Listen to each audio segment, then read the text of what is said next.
What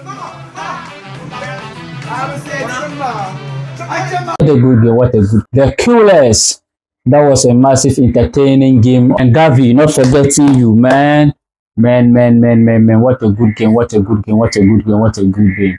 Barcelona, this thumb ups for you. Actually, you did great. Yes, Barcelona is a club that is in a hot form since last season, and they are replicating what they did last season into this season again.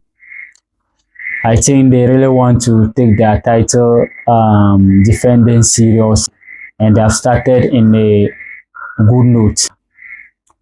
We saw a beautiful game. We saw a Levante side who tried to break Barcelona highline. They actually did a lot, and then they broke their offside traps and then made Barcelona sweat over their highline. Yeah, I think they are one of the teams that really stressed Barcelona with the highline they play lately. They stressed Barcelona defense very well. So the first half we saw Marcus Rashford making his first start, and things didn't go well as he would have thought. Maybe he's hoping that next time he will perform better. So the first half we saw Marc Casado starting in midfield and then Marcus Rashford playing at Rafinha's position, which made Rafinha to play as a 10 and then Torres as a striker. Lamine Yamal at his favorite position as usual. And I think that first half was a game to forget for Barcelona, because anything did go their way, it was all about Levante. Always find their way to break their high line and then cause a lot of stress to their back line. The first half we saw Levante score Barcelona by 2-0, which we all thought it was done. But Man U, the new number 10, the boy Lamine, the boy Yamal, the star boy himself for Barcelona, the Ballon d'Or contender, which I know that one day he's really going to win it. The boy is really amazing, very sharp, very talented, and he's very promising. Yeah, a lot of people actually thought the number 10 that he wore would be the downfall of him or will be the end of him. But it seems like each player has his path. Whatever happened to Ansu Fati was fate. That was his fate, that was his destiny. But it looks like Lamine Yamal is going to shine in this number 10 JC and is going to do great things for Barcelona. So yeah, we saw the first half, which Levante scored Barcelona by 2-0, which we all thought it was done. But Barcelona said, wait a minute. We aren't done yet. Have we forgotten what we have done to Inter Milan and then Real Madrid? They came back and they showed us the reason why they beat Real Madrid 4 times last season, and then they beat Inter Milan in the Champions League when they were 2 goals down in the first half. They showed it a couple of times last season, and this season they are telling us that they still have that in their lockers. So immediately when they come for the second half, we saw some changes into the midfield. We saw Casado, Gavi replacing Casado, and then Rafinha, Lewandowski coming in to replace Marcus Rashford. Marcus Rashford made his way for Robert Lewandowski, and then Rafinha went to his normal position, and then Lewandowski just slot into the number 9 position, and then everything changed. From the second half to minute 60, Barcelona pushed and then they pressured Levante and then forced them to concede 2 goals, which I think they really deserved it, because after conceding and after staying behind, they did a lot of work, a lot of pressing, and then they played their best game and then they came out on top. So we were getting to the final minutes, which we all thought it was going to settle for a draw, but wow, Lamine Yamal always finds a way to make things happen, like Lionel Messi used to do for Barcelona.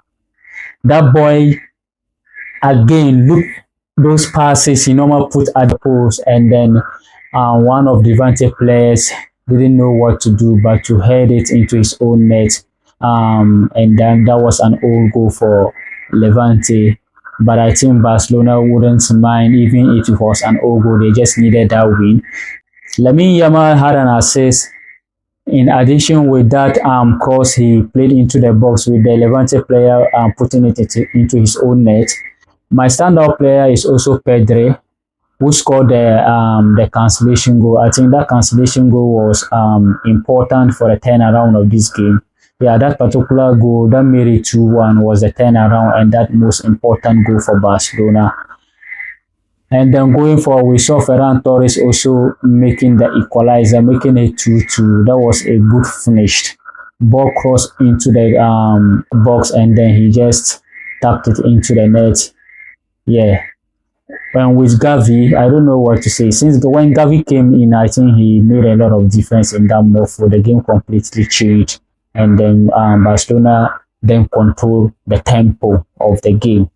Yeah. So my key players in this match, the players that actually made the difference in this game, Pedri, Gavi, Lamine Yamal, and Rafinha also did a bit. Yeah. So yes, Barcelona really did good. They really did great. And so Flick really did great. And I think they really need to find a way to perfect their high line or their offside traps, because today I've seen Levante broke that offside traps a couple of times, and then Barcelona were a little bit lucky. And I still think their defense is a little bit shaky. Yeah, with the absence of Igor Martinez, I think they are going to miss him a lot. That rock at the back, his absence actually noted today, because we could see that Kubasen and Araujo were a little bit shaky because the two pairs weren't like, they have not played together consistently. So that chemistry is not there. Yeah.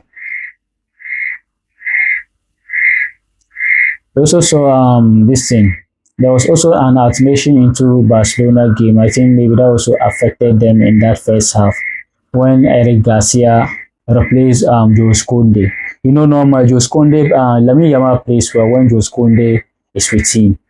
And the reason being that Jose Koundé always overlap when Lamine Yamal has the ball. But with Eric Garcia, he normally give the ball to Lamine Yamal and stay behind. He doesn't do the overlap, and so I think that place made Lamine Yamal look isolated, and then that left back at the Levante end actually tried a lot on Lamine Yamal. He really did great on Lamine Yamal in the first half.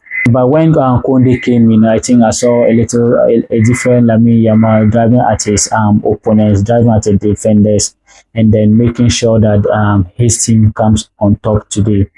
Yes, so Barcelona is really on fire. They are the team to beat this La Liga season. I think they are going to defend their La Liga title. And also, I think Real Madrid really has to be worried this season, because I still think Barcelona are really going to do what they did to Real Madrid again if Madrid doesn't improve much with what I saw in their last game last weekend, with what they played. I think if they are going to be playing that same game, I think I see Barcelona dominating them again this season. But right now, I think they are the team to beat in this league this season. Yeah, because with the presence of Lamine Yamal, Rafinha, Lewandowski, that front three is going to be scoring goals all the time. And we also saw Flick told us before the season starts that yeah, he knows the highline, he will concede goals, but he doesn't care about conceding goals. What matters is that he scores more goals. And if he's going to stop playing the high line, then the players won't be able to score more goals. So I think Barcelona can't sacrifice them scoring more goals to defending so that they won't concede goals. So I think it's better to concede little goals and then score more goals, because at the end of the day, when you score 2 goals and I'm made to score 3 or 4, at the end of the day, what matters is that I get my 3 points and I bounce. So I think that's what that is what is important for Barcelona right now. They don't care if you score them. What they care is about they get a goal back and they end up winning the game in full time.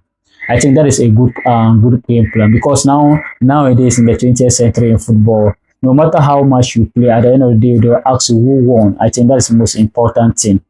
If you play, no matter what, the scoreline is the most important thing. But sometimes, I really feel like to win, you also need to play better. But to lose and play better, that good work and that good football that you played and then you lost, people normally forget about it so easily. So I think, yeah, Barcelona is a combination of playing better and then at the end of the day, they will get their results. So I'll leave you here and then see you tomorrow. We have another beautiful game that is coming on Manchester United and then Fulham. And then we will see their rivals, northern rivals, Real Madrid take on their opponent. So we'll bring you another post-match analysis of those games. So I'll catch you later. Have a nice day. Bye.